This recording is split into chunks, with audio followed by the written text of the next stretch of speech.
Yeah, dear Chairman, ladies and gentlemen, we are now coming to two other areas, and the first one is the question with the letter to the editor.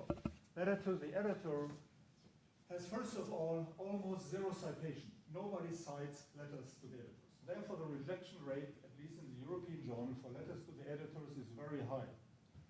And only letters to the editor which really stimulates discussion about a certain paper will be accepted. Meaning, if what you just said, whatever, why mortality statistic is not right or whatsoever. So that's an interesting observation or interesting question, and this might stimulate the interest in the recently published paper, and this might be able to be published. So, letters to the editor should be very short. Second, it should be, of course, polite. If it's not polite, and if somebody is very angry because of whatever reasons, this letter to the editor will never be accepted. Third point is, it should be a comment to a recently published article. So we just received a letter to the editor from a paper which was published 2 or 3 years ago, and you will be rejected. It's too late. And most importantly, one should not describe your own unpublished results. Why? If you argue to a paper saying, well, this shows the whatever operation XY and mortality is 10%, my own data are that the last 25 patients whom I operated, my mortality was 2%. It will be rejected. Why? Because you present original data in a letter to the editor where nobody looks if this is correct or not correct, and you can cite it afterwards. Afterwards you will write, Beyersdorf, so-and-so journal, this and this, mortality is 10% in this cohort. Nobody knows if it's 10%. So your own unpublished data should never go into a letter to the editor.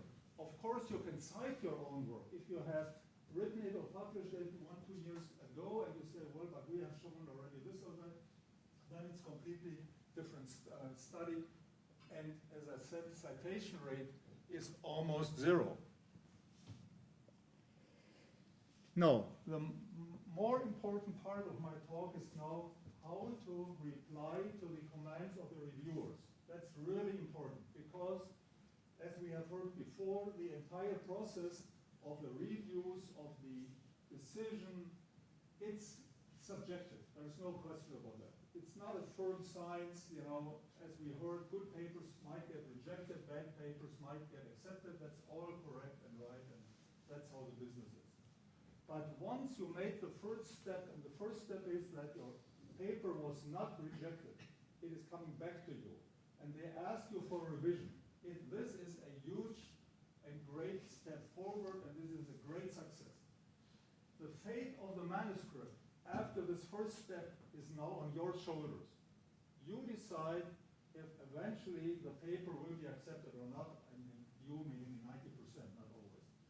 So therefore, the revision has to be done very careful, and Michael Mack told us that sometimes the reply to the revision or the comments itself are larger than the article itself, but this only shows that the reviewers have taken great care in reading your paper. That's good. If a reviewer is answering bad paper reject or fantastic paper accept, that's not a review, it's nothing, zero. And nowadays, the reviews are usually rated by the journals. So we all hope, Richard and Alec and Matthias, we hope that we will finally come to better and better reviewers because we have scores, and as I said, a good paper accept will get the lowest score. And if a reviewer all the time is not doing the right review, he will not be, hopefully, not be asked in the future to write other reviews. So therefore, as I said, if the rejection rate is usually very high, the question for a review is already very good. For original articles, we have 3 reviewers, 1 statistician review, 1 associate editor, and 1 editor-in-chief. It's looking more or less intensive to the paper. So therefore, we might have a wide range of decisions, and at the end, you will get it back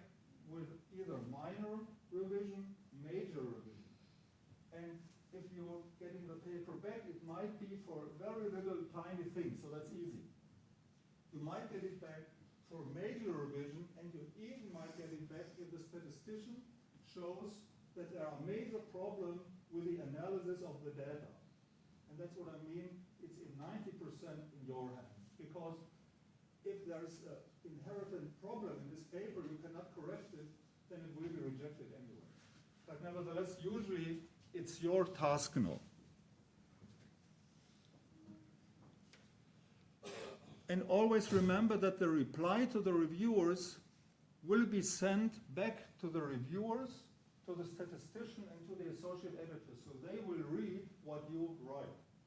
And therefore, the entire author group should sit down and generate the reply to the reviewers. Because sometimes very young authors who have very enthusiastically written the paper, and then they get a critical review, they say, they don't understand what I mean, and this reviewer is completely incompetent and terrible.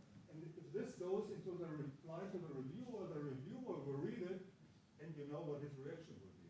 So therefore, it would be good to have the entire group organizing the reply to the reviewers.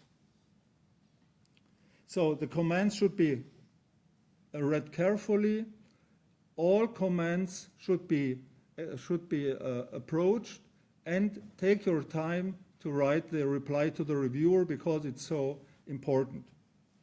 And also remember what has been said today, that the editors and the reviewers are full-time surgeons usually, and they have something else to do.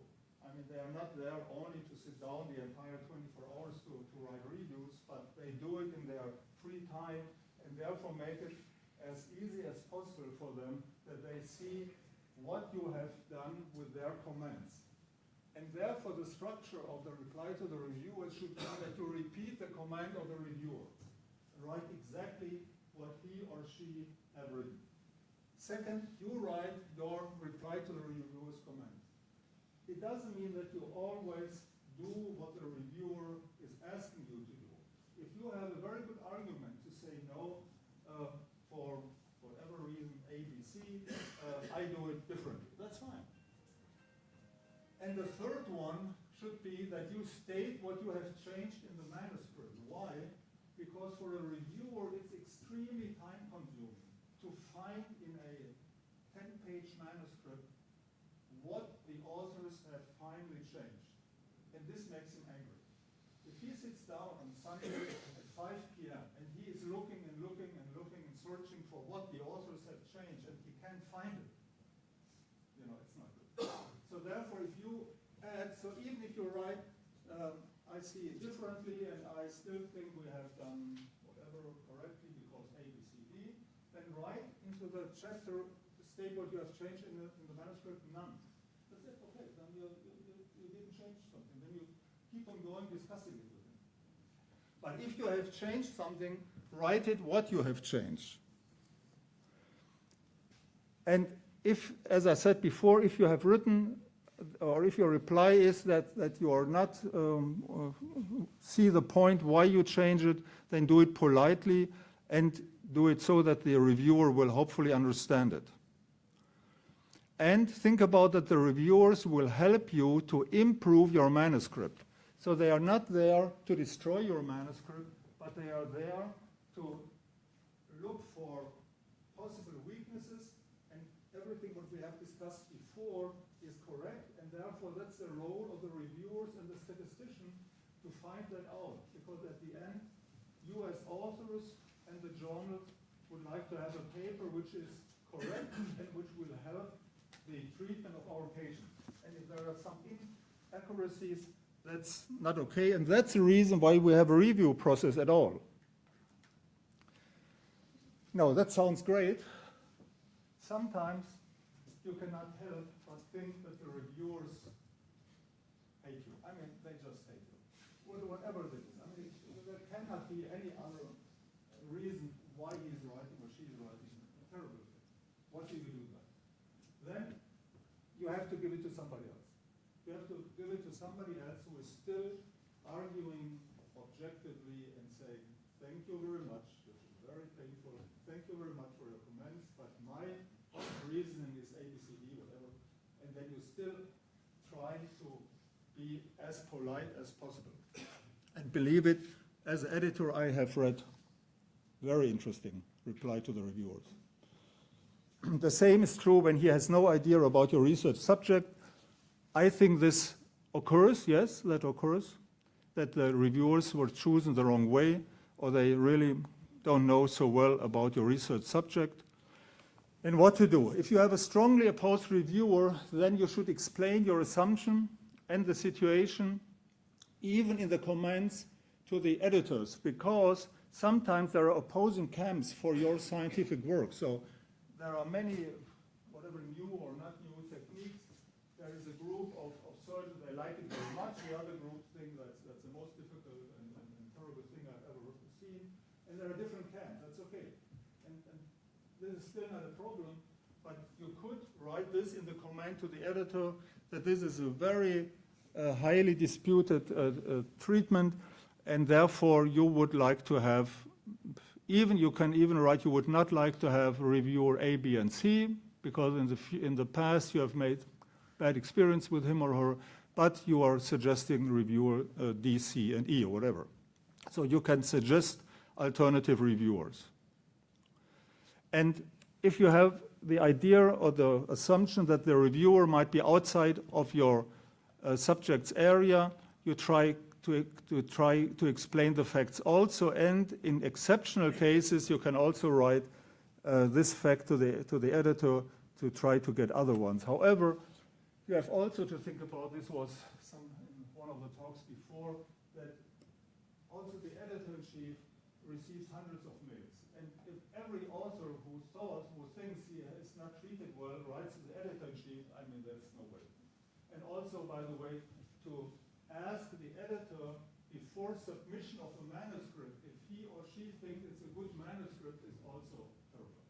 Because it goes in usual way. I mean, it's being submitted, it goes to the reviewers, and then the result is there. And sometimes somebody is writing to me too, if I think this would be a good paper for the journal, what can I say? I don't see the manuscript, I have no idea. I see only the title. The title sounds interesting. So my usually reply is, yes, of course, please submit it, and then it will be reviewed in the normal way. So now some examples from the editorial office. So this is what the reviewer has written. The reply is, no, we do not have enough data for such a detailed graph, and this is, of course, not the right answer. It's too short, and even though the reviewer obviously has made some remarks, this is not the right way to do it. The reply would be to state exactly what they have done, what exactly kind of data they have, and then in the last paragraph, as you can see here, they say, although we do not state the survival estimate for each group and so on, these estimates are represented in figure 5 and it's easy and so on and so on. At least you show the reviewer that you really have taken care of his remark, and still you did not state what the changes are made in the manuscript, and the included table, which was seen here, is great. I mean, these are great data, but these data are only shown to the editor and not to the readers. So if the paper is published eventually, these are important data and they can be shown to the readers as well. So therefore, the correct thing would be that you reply, as we said, so you repeat first of all the comment of the reviewer, then you reply, and then you state what your changes in the manuscript have been done. So that's fine. You can also include figures or tables or references in your reply in order to prove your statement or your reply to the reviewer. That's fine too. And this only shows that you also have done a very detailed job in your reply to the reviewer. So therefore, to come to the end, the acceptance or rejection in the state where they ask you for a revision is mostly in your hands, and therefore I really advise you to make it very careful and allow the editorial office at the end to accept your paper. Thank you very much.